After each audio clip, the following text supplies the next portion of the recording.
CNN Live Nationwide. Magandang umaga, Sir Ariel. Magandang umaga, Pilipinas. Bilang bahagi ng mas pinaigting na kampanya ng pamahalaang panlalawigan sa pagpapanatili ng ligtas na kapaligiran para sa kapakanan ng mga mamamayang Mindoreño, lalo't higit sa mga kabataan, ibinaba ang edad ng individual sa batas na nagbabawal sa pagpapalaganap ng anumang uri ng paninigarilyo sa pampublikong lugar sa Oriental Mindoro.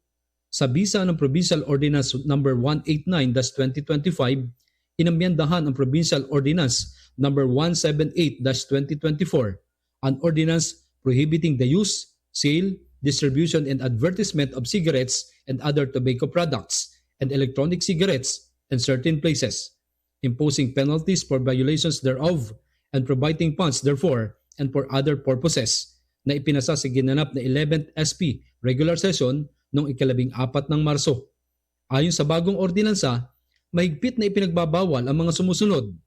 Section 5.5, pagbebenta at pamamahagi ng sigarilyo at iba pang tobacco products, pati na rin ang Electronic Nicotine Delivery Systems o ENDS o e-cigarettes sa mga wala pang 18 taong gulang.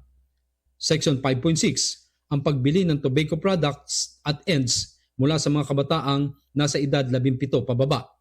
Section 5.7, ang pag-utos, pagpilit o pagbibigay ng anumang gawain sa mga kabataan na may kinalaman sa paggamit, pagbili, pagbenta, pamamahagi, pag-deliver, pag-advertise o pag-promote ng sigarilyo at vape.